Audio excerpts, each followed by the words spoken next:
Can you hear me okay? So we have to put up the laptop here because I can't see my screen behind my head, so give me a second. And we need the PowerPoint clicker. I don't think we have one. Well, all right, I don't see our PowerPoint. Oh, I think we gotta All right, click on it. how do we click that? I'm sorry, Fred, how do we click from here? We don't see it. I'm so sorry. Thank you so much, thank you. All right, well, thank you, Steve, for the introduction. Sorry about that. I'm Margaret with Christian Employers Alliance. I joined as the new president probably a little over a year and a half ago, going on 2 years now. And I have Fred McGrath. He's our chief policy advisor for Christian Employers Alliance. And so we're just going to, two exciting things. I'm going to spend a little bit just running through a presentation about CEA, what we do, why we believe every business owner, Christian business owner across the country should be joining our alliance. And then Fred's going to do something really exciting that we're going to talk about, but we're launching what we call the Biblical Business Index across the country. We're launching in 12 states right now, hopefully to get to all 50 by the end of next year. But we're launching live on stage in front of this group today, the Tennessee BBI. So he's going to do that when I'm done with the presentation, and we're really, really excited to have this opportunity to be able to do this for you all. Christian employers today aren't, we like to talk about, they're not facing loud attacks. We're facing quiet pressure, policies written far upstream, long before any of us ever hear about them. And when no one is watching, compliance replaces conviction, and leadership then becomes reaction. So CEA stands as the watch on behalf of Christian Employers Alliance, getting us all to stand together so mandates don't just get challenged, they get stopped. So we like to tell people that CEA is really the government relations firm for Christian CEOs across the country. Our policy team resides in Washington, D.C. on the Hill, and we also travel the states. We're launching in 12 states right now. So we represent our employers that are part of our alliance on federal level issues. We're looking for things that are going to violate religious freedom or mandates that might be coming out. So lots of times we get involved in economic issues, tax-related issues that are going to impact our employers. And so we spend quite a bit of time, especially Fred, but we spend a lot of time on the Hill meeting with your congressmen and your senators. And then when we find things in the state that are impacting the businesses, our team comes into those states and we try to educate the legislatures in those states. So that's kind of the high level of what we do. And I'm going to go ahead and turn on our little presentation. And we're really honored to be with you all today. We just love being able to have this opportunity to share CEA, and I'm sorry it's not working. Technical issues. All right, well. There we go. Oh, there we go. Thank you. So CEA, as I mentioned earlier, standing watch for Christian employers, and I'm going to go on. To use the clicker. Yeah, it's not. I'm sorry. There we go. It's skipping on me. There we go. I might be maybe too fast. The quiet pressure Christian employers face, growing pressure often quietly without warning. Any of you that run businesses, you understand we're talking about regulations that affect your faith expression, hiring mandates, healthcare, DEI, ESG, internal governance, policies written far upstream before most business owners are aware what's happening. Regulatory pressure doesn't arrive loudly. We like to tell people it arrives quietly and early. The core risk to our business community, once mandates become public, you all know this, it's usually too late for you to prepare. It's already been decided. When Christian employers remain silent, mandates advance quietly, convictions are regulated out of the workplace, compliance then replaces conviction, and reaction replaces leadership. The question that we always ask is, who is standing watch while Christian employees lead their business? Most owners are focused on, as they should be, customers, employees, stewardship. Very few are positioned to monitor policy across the nation full-time. Some of our larger members do have government relations folks, but even they're inundated and overwhelmed. We have 160,000 pieces of legislation that have been introduced in 2026 across the country. There's no human being that can keep up with 160,000 pieces of legislation. So that's one of the things that we look out for in the systems that we use. We're monitoring that. So why do we exist? Christian Employers Alliance exists to stand watch. CEA's policy, legal, and our government affairs leadership, we bring decades of frontline experience defending religious liberty, workplace conscience before mandates become law. we are trying to ensure that all of our employees are protected, represented, and then prepared when these issues come upon your business. And let me just, I'm sorry that this isn't keeping up with me. Okay, Fred, I'm not going to do the PowerPoint anymore. Okay, I think we're caught up now. Membership. So this slide, we're talking a little bit about membership into the Alliance. It's rights, not perks. We are a nonprofit. We are a C3 and a C6. The C6 allows us to do all the lobbying work that we have to do at the states and the federal level. But we're not a club or a benefits provider. A lot of people try to confuse us. Hey, when they call, what's my benefits? Like, what's my membership benefits? Okay, that's not what we do. We're solely focused on defending your rights as a business owner across the country. We focus on 5 freedoms. Faith in the workplace is number 1. That's our religious freedoms. When they're under attack, we're looking for those policies and regulations that are going to prevent you from being able to be openly at faith in your workplace. So that's our number 1, 100% weight, hard no. That's the first line of the first policy when we're going through thousands of pieces is the first thing that we pick out and we go fight for first. Economic freedom. Economic freedom leads a little bit lower on our scale, but we are looking for those taxes, regulations, and things that impact your ability to do business, or we're looking for things that are going to rise your cost dramatically.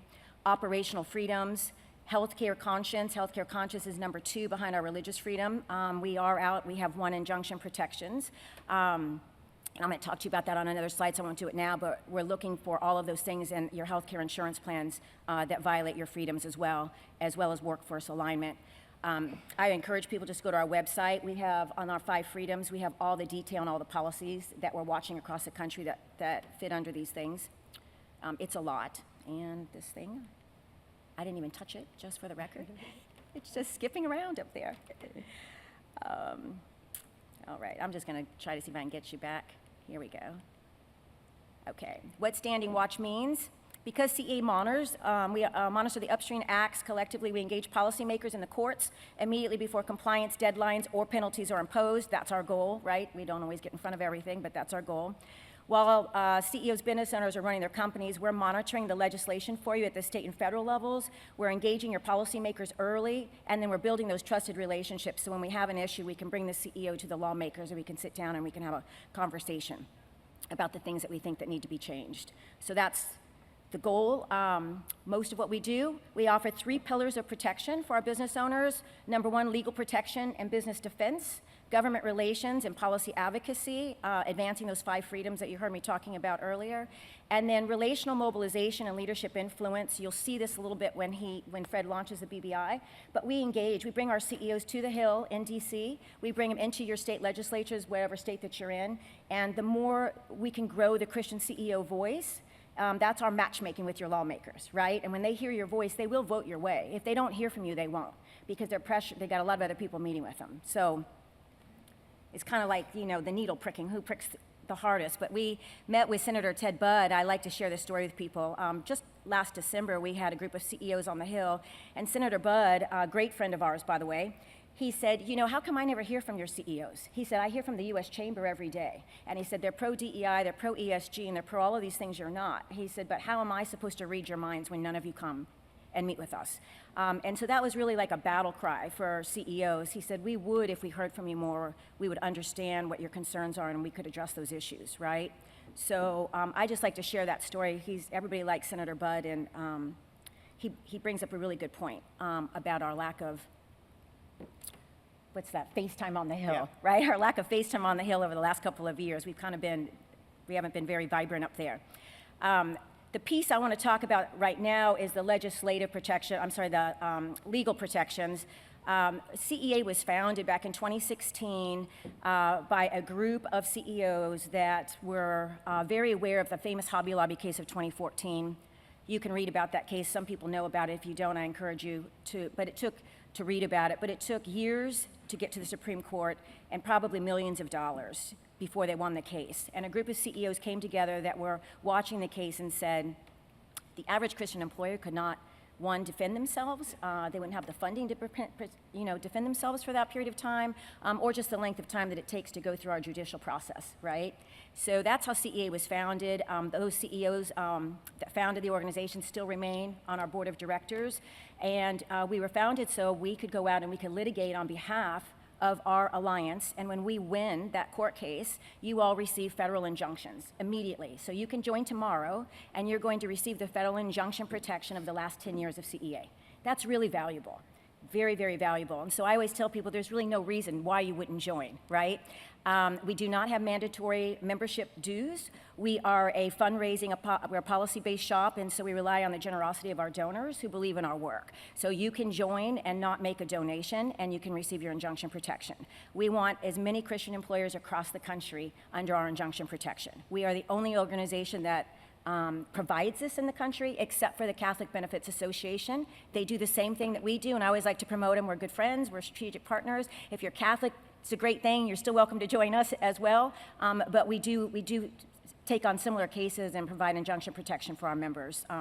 So I like to talk about them and point them out. But from a Christian perspective, we are it. We are your shop for that. We win in court. Faith-driven leadership does not lose quietly. When Christian employers stand together, mandates don't just get challenged, they get stopped. You can go to our website and you can see a sample of those mandates that have been stopped. We are here to block your health care benefit mandates that violate your conscience. We prevent forced compliance with ideological-driven regulations, all while protecting employer cases are litigated often permanently. We partner with ADF, Alliance Defending Freedom, as our legal team. Our name is on the case, my name's on the case, CEA's name's on the case, and all of our members are anonymous. So you receive injunction protection from the work that we do without you ever having to step foot in court, unless you want to. We're always looking for people to testify, and we have some that are brave, and the more testimony, the bigger chance that it gives us to win a case, right? So those that are willing to do so can, but most of our members are anonymous because they choose to be. All right, and there we go back. I'm almost done. I'm just gonna go to the end up here to see if I can catch up with it. Yeah, it's not moving. Maybe it's a low battery. All right. There it goes, wrong direction. Okay, one injunction can stop enforcement nationwide or statewide. I've kind of already gone and jumped ahead of this and let you know, if you join today, you're protected for the last 10 years, and of course all the other future stuff. We won 2 big cases just this year already, so we're making some really, really great strides. We're working with the EEOC on the Hill. We're getting a lot of that bad policy where a lot of this stuff came. We're in the process of working with them to get it reversed. They invite us to their meetings every week. We get to do testimony on behalf, and so we're really seeing some great things happen right now. But Fred will warn you on this later as we do the BBI demo. We're in a really good spot right now, but it's not going to last forever. Politics, public policy, whatever you want to call it, we don't use the word politics. We are a public policy firm, but it changes every time legislation changes. Every time somebody new gets elected, everything shifts, and so we're constantly going back and going forth, right? And so this is something that we have to continue watching every single day, especially if we're a business owner and for what we do. Why business leaders join, standing alone is not an option. Preparedness is stewardship. Faith in the marketplace must be defended. I hate to promote the NRA, but we are like the NRA to Christian business owners as they are to gun owners, right? If there's not somebody out watching and protecting, then you're probably not protected either. Why our donors invest, as I mentioned earlier, we are a donor funded. Our members do not fully sustain us. So we are donor invested. We have donors that invest to make sure that when litigation comes that we are ready. It takes staff, it takes time, it takes hours, it takes ADF attorneys. Injunction strategy and state level expansion, the BBI, we want to move into all 50 states. And so these donors make investments so we can be prepared before the crisis comes. Our invitation, I've already kind of done this with you, but we are not a charity, we are a defensive infrastructure, right? And so we're very, very different from, I think we just did a research study with some of the teams working with us on messaging, and we came back and we're the only government relations shop in the country 100% 100% Christian and focus on 100% Christian business concern. We don't do tobacco. We don't lobby for marijuana. We don't do all the other things. Most people on the Hill or in classic company don't want to put the Christian name on because it causes them not to get all of the revenue that they need to raise, right? So we're not afraid of that. We only 100% represent Christian business concern, and it makes us very, very unique. So with that, and I'm sorry, your screen, I'm going to try to get it. It just says join us now. There's a QR code. We have a table in the back. We're happy to answer any questions. Fred's going to give a little BBI demo. It's going to create a lot of questions. We have a lot of information we find in the states when we're going in and scoring our legislators, and we're happy to share that information. It's really amazing to see where the money's coming into your state, how they're using it to lobby against our values, right? And so we're tracking all of that and making people aware of it so we can go back and try to prevent it. So with that, I appreciate your time, Fred. McGrath, here you go. I'm so sorry about this. Yes. Well, I get to talk about the thing that I'm most passionate about as the Chief Policy Advisor here at CEA, and that's the policy side. And of course, as Margaret said, we're going to be unveiling our Tennessee Biblical Business Index, which obviously we're very excited about. But before we do that, I just kind of want to give you all a lay of the land. I don't think the everyday average American really understands the difference between what happens in Congress and their state legislatures.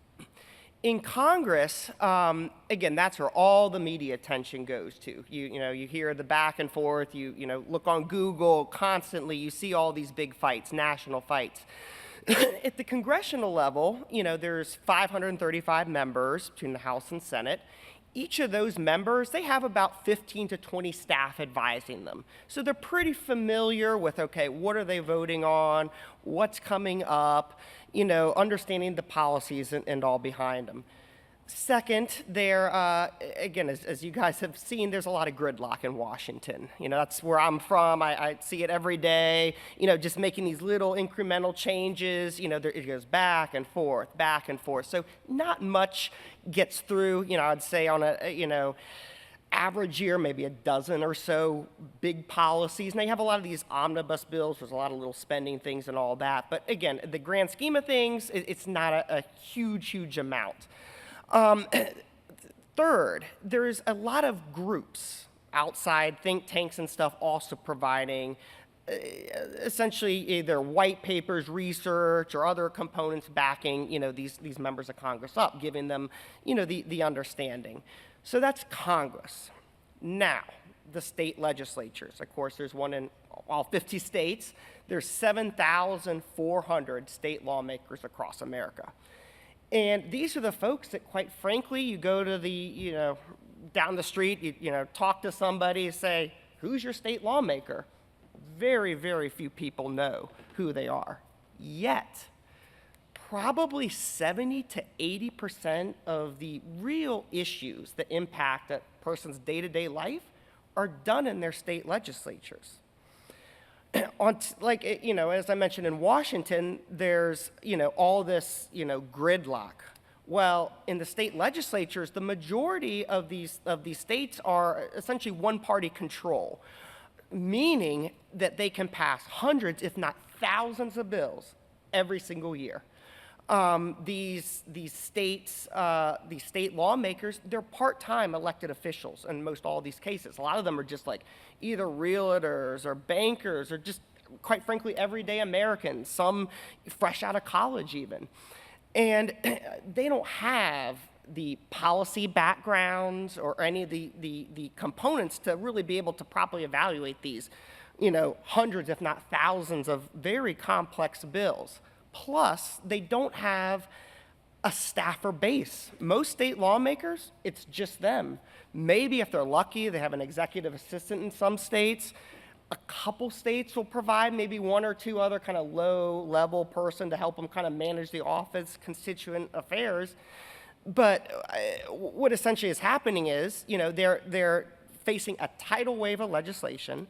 They have really no idea about what these policies are. Many of them are very, very complex. I mean, you name it. You're talking everything from healthcare, the nitty-gritties of all that regulation. You're talking the tax side and how you're changing the tax code and switching things around. And of course, on the family issues and all, the back and forth and how just little tiny word changes in law can completely change how things are decided in the courts. So that is kind of those two very big dynamics. And that's why we launched the Biblical Business Index, because there's no transparency tool out there to essentially track all of this information in an easy to understand way for lawmakers, plus essentially hold them accountable. Because, again, at the state level, and I'll get to in a little bit, there's so many other factors in dark money groups and others that are essentially coming in and buying entities, people off, and passing some horrific legislation. So that's why we've created this first ever policy system grounded in Scripture. So I don't know if we could get it. Okay, we got it up there. So I guess we'll go, since we're doing live, we'll go to Tennessee here. So again, there's about, I think, 130 or so members from the Tennessee legislature. You can see 94%, that's the top rated. So what we've done is we have a team of policy analysts. They've gone through the legislative journals. They've essentially uncovered all the hidden amendments, procedural motions, bills that actually impact everyday Americans, business owners, churches, faith groups, and scored them. So 100% represents a lawmaker who's 100% aligned with the biblically based position. And I'll show you in a second. We dive down. We have, directly tie these bills to Scripture.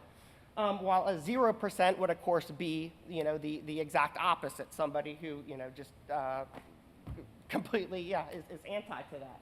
So yeah, if we want to go down, you can kind of see some of these lawmakers. So what we have here is, again, the scores. There's a big difference in methodology. Now, I'll start off by saying Tennessee performed very well, meaning I think almost it was like 75% or more of the lawmakers in Tennessee aligned with their voting records with biblical principles 75% of the time or more.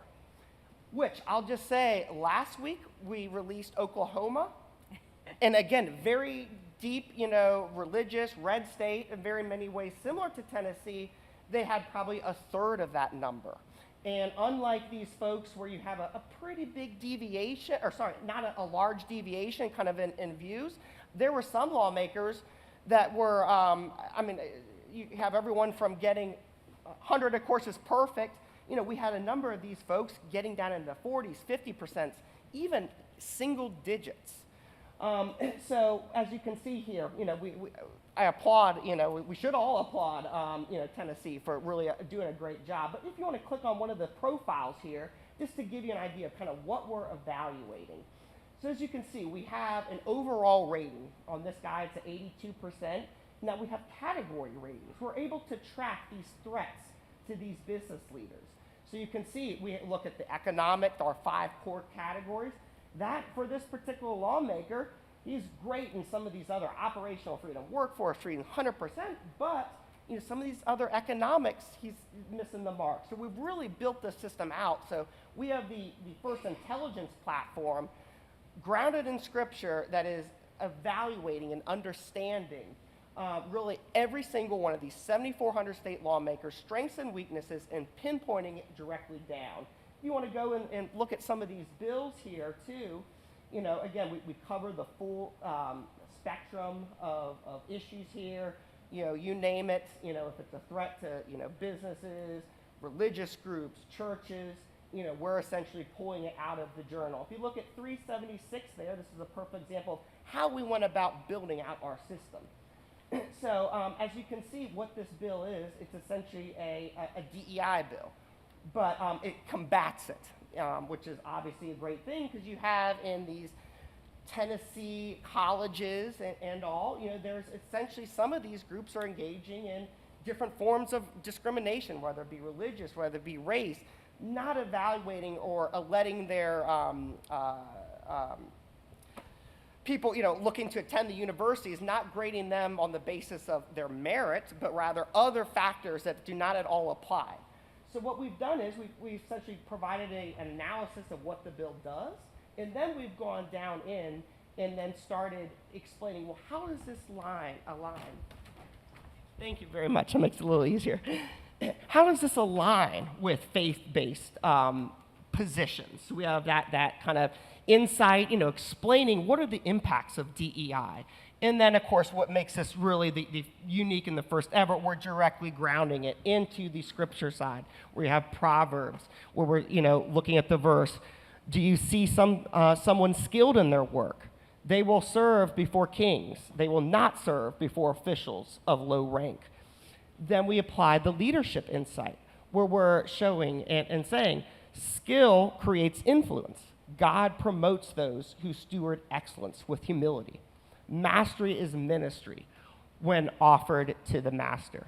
So this is our system. We've gone through and we've pulled, there's 5,000 votes in Tennessee, and we've done this comprehensive analysis on each of these different states, and we're building this out for the first time ever, giving this insight, building essentially this kingdom impact where, hey, we get this information out there to these Christian CEOs, leaders. Well, as a lawmaker, these are the folks that these lawmakers, so much respect, not only for the fact that, hey, they're the ones giving them, the jobs in their state that they like to tout and how their state's performance is doing, also from the financials and donations and all that. So when we can empower these Christian leaders now to essentially have the data, the proof of what's going on, go to those lawmakers, that's how we can finally start making real change. Because if these lawmakers feel like, oh, well, if no one's paying any attention, why am I, they're going to sell out or not, put the effort to really do the right things. And, at the state level, there's just unfortunately so many threats. Obviously we do all this research on the BBI and tracking the policy, but what we also do is track these other entities that are engaging at the state level that are trying to essentially stop all of this, stop these critical bills combating DEI, stopping these critical bills, whether it be, the Planned Parenthoods trying to go and rig the system and come out. And I'll just say, and again, we can, if anyone's interested, I can go in more in depth in the back, but one of the biggest threats we've seen is there's this entity, it's called the New Venture Fund. And it's essentially backed by a number of the biggest billionaires. But unfortunately, their agenda is the exact opposite of the biblically based side, where you look at a lot of these lawsuits that these everyday businesses, Christian-owned businesses, are facing, whether that be a business being sued for having the wrong pronoun, whether a business being sued because they didn't cover the gender transition costs of their employees.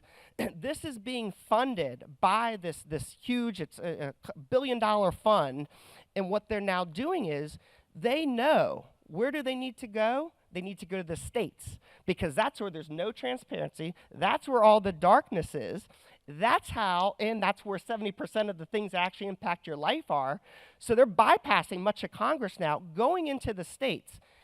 And the states they're targeting are not the traditional, maybe more secular states or states you'd think that would put up with more of that. No, they're hitting the red states. And this was like in Oklahoma, where we were able to uncover essentially this new venture fund. They have all these other little entities. Again, some of them were more, secular, the Planned Parenthoods, the ACLUs, bringing the legislation and all that. But what they've also done now, which is probably the most concerning, is they're putting their money behind the other side, meaning the conservative groups and the religious groups, and essentially buying, in many ways, their policies by going and having these groups go and lobby these legislatures, with these policies, whether it be from the defund the police, whether it be, all sorts of things, and going and having these conservative groups or religious-based groups message these bills to these lawmakers who, again, don't have the understanding of the text, don't have the understanding of the other policy consequences of what this bill actually does, and they're going in, lobbying these state legislatures, and passing them. If you look at the numbers and all this, just one arm of this group that's really channeling, and I'm talking millions of dollars into some of the largest groups that you would think, oh my gosh, they're the number one behind, are aligned with what we care about. And these groups, they're go. How much they put in Oklahoma, because we just finished Oklahoma, so they have an idea of the money that went into Oklahoma. Yes. To change that. Yes. So one of these groups, it's called the Just Trust. $180 million. They've bought, or I'll say, they've contributed to at least 5 major national right of center, I'll say religious, conservative groups, put, I think, over $10-12 million across the board into these groups. They went into Oklahoma, and part of why Oklahoma's score was so bad, one of the things they cared about was one of these entities that they partnered with was defund the police. They just believe that essentially law and order is racist, and that we need to go and transform the police. That is literally their messaging. So they went into Oklahoma, and one of the ways they want to go about doing this is to essentially have mass prison releases. Again, these aren't people that are, hey, they're, little minor mistakes or, it's some little crime. No, some of these are taking the sentences down of very violent offenders and bringing them back into the communities where, unfortunately, what's happening is they're reoffending and people are, getting violently hurt. And in Oklahoma, there's a case of, I'll just tell one story of one of the things we tracked. They passed one of these, essentially I like to call them jailbreak bills, and they let out a guy who was sentenced to 20 years for a number of different, robberies, crimes. They went and let him out after serving only 3 years, or just a tiny, tiny portion of the sentence. Then the next month, he goes, he murders his neighbor. He cuts out, it was a woman, he cuts out her heart. He then goes next, just I guess down the street where his aunt and uncle live, served the heart in a stew, and then murdered his aunt, his niece who was 4 years old, and almost killed his uncle. These are the exact real-life implications of these policies going through. And in these cases of these states, Oklahoma, Governor Stitt, he saw kind of what was going on. So there was one of these jailbreak bills where they tried to essentially significantly reduce the oversight for the parole, the time of domestic violence offenders. And what they did was they almost cut the time in half. So Governor Stitt vetoed the bill. Common sense. He said, hey, I don't, these people, they need to go to jail. We can't have, people that have not been reformed corrected out on the streets. Well, what happened? The Oklahoma legislature, through this enormous amount of lobbying from not only the other side, this is our own faith community, our conservative groups, put in all this money. They were able to convince these lawmakers that, oh yeah, we should override Governor Stitt's veto. And they passed the bill by a wide margin. This is going on across all over the nation. It's because there's no transparency, there's no accountability, no one even knows really who, again, their state lawmaker is, let alone the bills, let alone how they're voting for.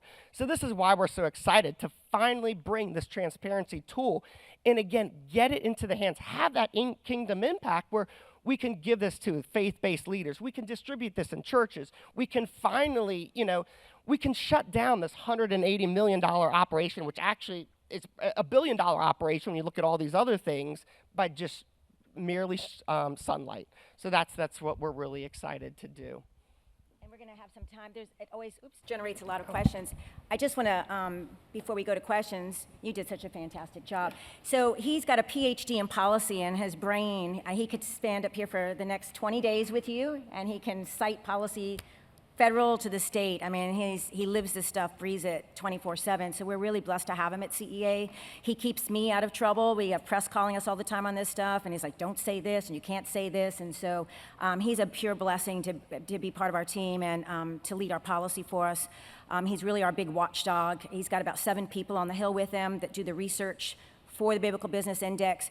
But I just wanted people to know we started the Biblical Business Index at the Christian Employers Alliance.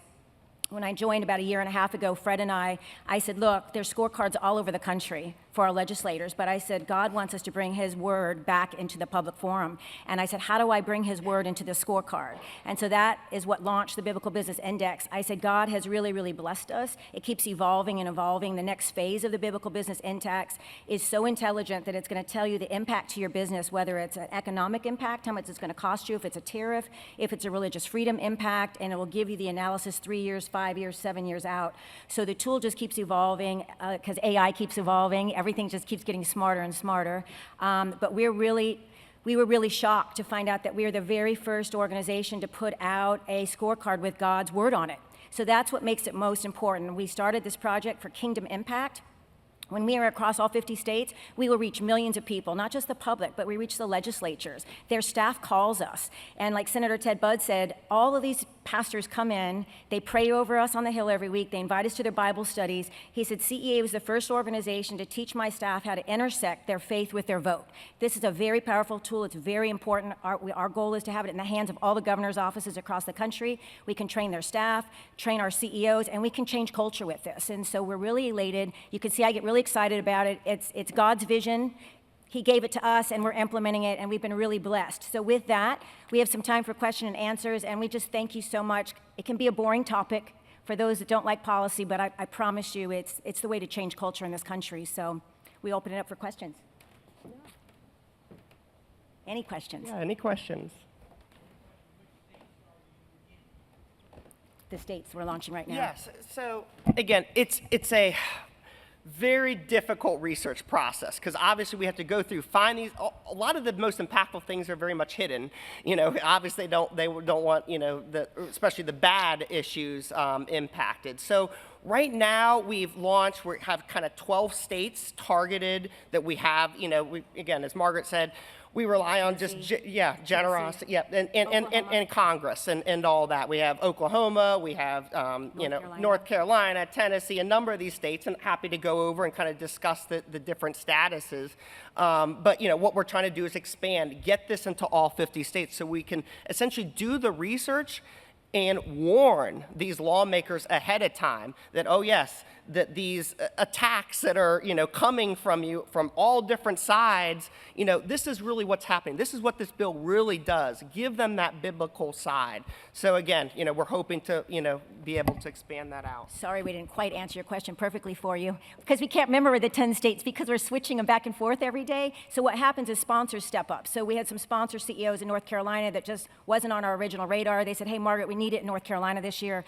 We're in a contested election season. We need these votes broadcasted to our, you know, to our constituents. So North Carolina just replaced Pennsylvania, right? But we launched Tennessee today, and the way that we do that is once we come up with the scorecard, we contact the senators, your senators here in Tennessee, we share our scorecard with them, we share it with the Freedom Caucus, and we make sure we're not missing something. And then once they approve it, we launch, the press releases go out, and then in Tennessee, your senators here are endorsing us. So that'll go into the press after we launch here today. We did the same thing in Oklahoma, North Carolina, Indiana's coming next, Ohio's coming next. We've got about a 3-month period to get in all 12 states before session closes. So we're just putting them out as quickly as we can, but that's kind of how it's working right now.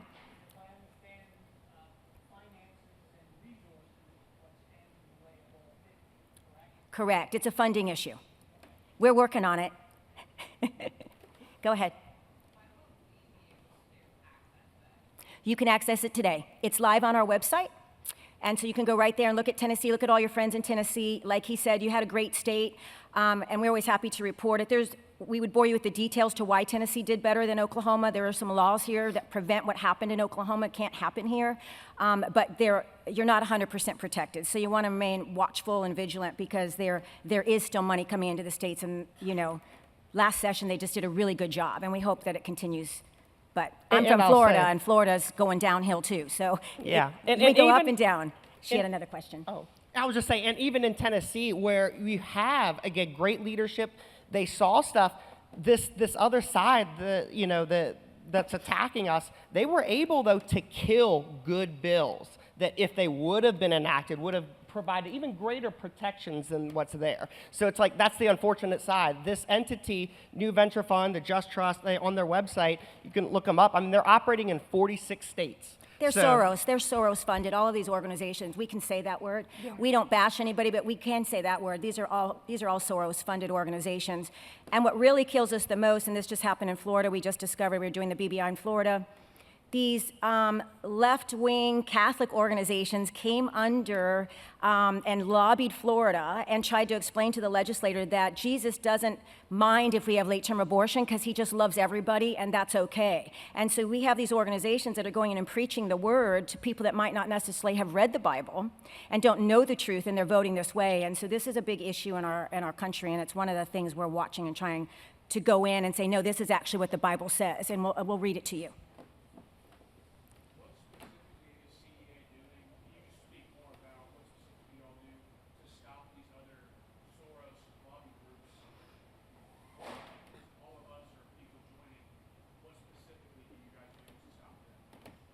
Did you understand that? Yeah. So kind of what is CEA doing to fight back? So really we have a two-side. We have a offensive and we have a defensive. The defensive side is the injunction protection, where we just had a member call us who was actually in New Hampshire. He had a business, and one of his employees decided they wanted to change their sex and have him pay for it. And when he didn't agree, what did they do? Using all this network of the Soros and all, they sued him. And of course, it draws out on and on hundreds of thousands of dollars. And this was a situation where he unfortunately did not have he hadn't become a member until after it happened. Versus if he would have become a CEA member, see, we've won all these court cases, we have injunction protection. So essentially, they would not have been able to sue him, would have saved hundreds of thousands of dollars, all of this litigation. So yeah, he became a member, we just learned this, he just became a member 2 months ago. But I said that injunction protection still protects him, even though he joined 2 months ago. So we are now working with his attorneys and our ADF attorneys who won the injunction protection. We're getting the attorneys together and we're trying to help him resolve this case and save him money. And we have members all across the country with similar issues. It seems coincidental to me. I don't have the facts, but we have a lot of Christian businesses being sued for transgender surgeries across the country, whether you're in Florida, whether you're in New Hampshire. And so these cases are coming into us almost every week from our members. That's the main reason to join, is we already won these cases. We have the injunction protection, and you are protected. And then we will stand up when, like we did with this member, we're getting engaged with the attorneys. We have attorneys on our board, and we're going to work to resolve this. So that's just one of the things that we do. We're also looking at, I use the Mental Parity Act. So Mental Parity Act is something that's going across the country in the states right now, forcing businesses through their insurance to pay for transgender counseling. Some people on the Christian side are for the transgender counseling. They think it might be helpful.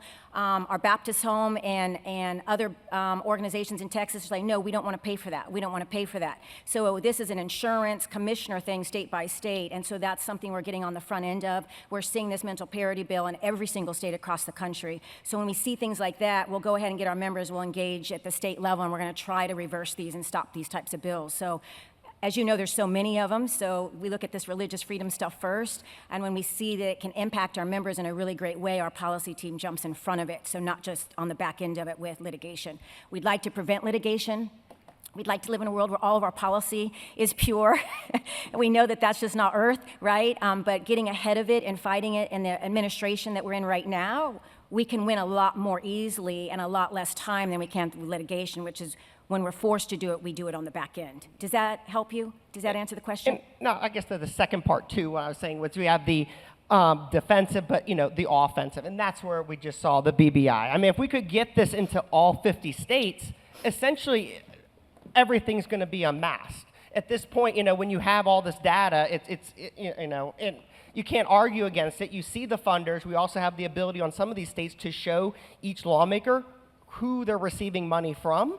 So it shuts down that operation. So that's where we think we can get on an offensive. And in each state, what we try to do is, like in Oklahoma, we're going to have like a event where we bring the Christian leaders together with the lawmakers themselves and kind of create that intercourse, that dialogue to help bring them together to hopefully fight back too.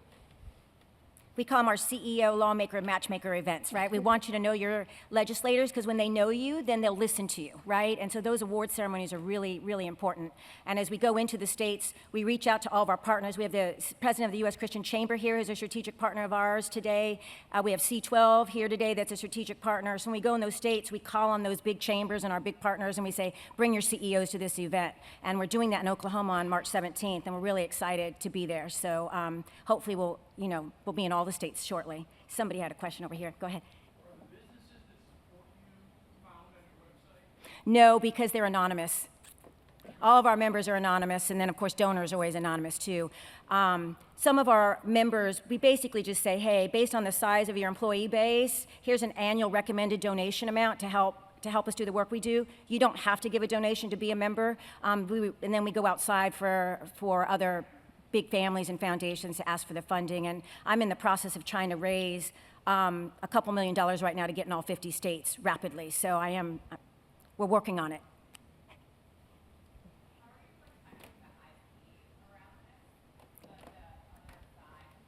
It's an IP question. Yeah. So, what are we trying to do here? Our job is, this isn't like, we're a private business trying to sell a software. We want to get this out to the masses. That's why we rely on the support of all, the business leaders and just generous donors so that we can get this out there. So what we like to, say is, this is based on the most advanced platform out there on tracking legislation and compiling these lawmaker profiles. And I guess the other side is, if let's say the Soros entities want to start trying to do something, well, the reason the Soros is winning and doing all this stuff in the States is because of the lack of transparency. So I don't think they'd necessarily want to finally have all this stuff coming out here. This is the number one thing they're most scared about, because they rely on deception to fool, and this is the antithesis. I think you had a question. Yeah, I think we're almost out of time. Kentucky. Yeah, that's one of the ones we would like to do. It's not yet in our top 12, but again, one of the ones because we've, like I said, it's going on in 46 states, this infiltration. And Kentucky, unfortunately, I can tell you a number of different state groups in there that have been compromised. Oh, yes.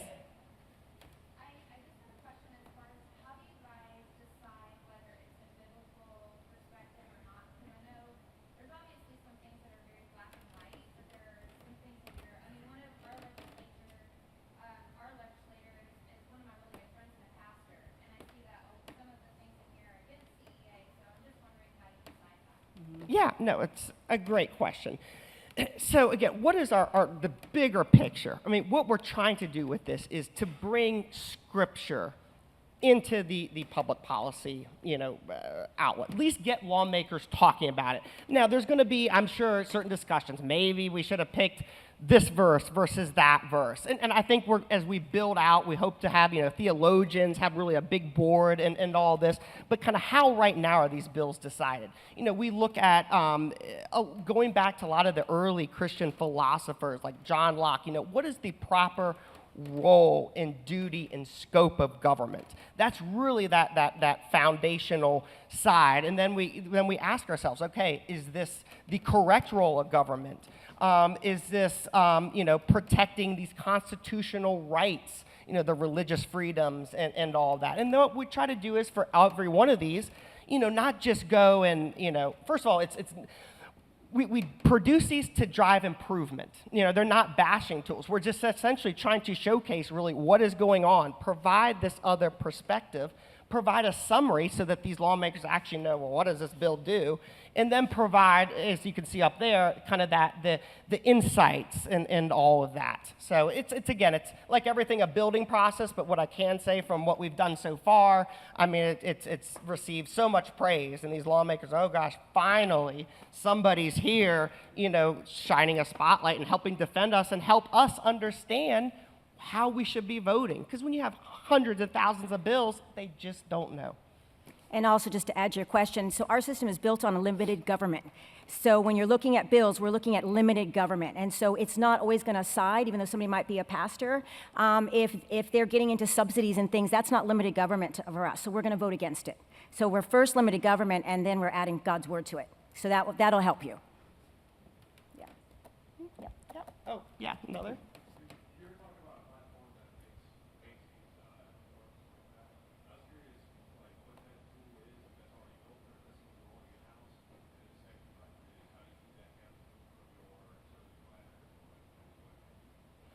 Okay, it's a little hard to say. I think you asked like the underlying platform. So the underlying platform, so it's another, like we have Christian Employers Alliance. We also have a partner. It's called Institute for Legislative Analysis.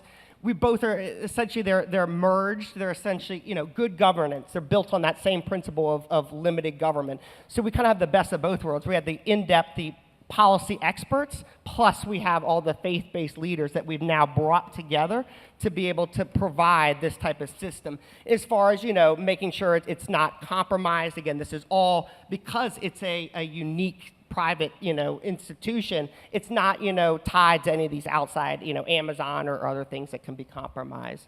No, it's all built internally. We do use Policy Note on the front end. So Policy Note tracks the 160,000 pieces of legislation, does the summaries for us. We then go in as our team, we weight those bills based on our 5 freedoms, what we think is most important to represent, and then we take that and score it on the back end. We are working with Microsoft. They called us this week. They were very excited that we were creating such a platform, and our hope is to merge it all into one. But right now we have multiple systems trying to communicate with each other to produce these reports. So. Well, I think our time is done, but again, Thank you all so much.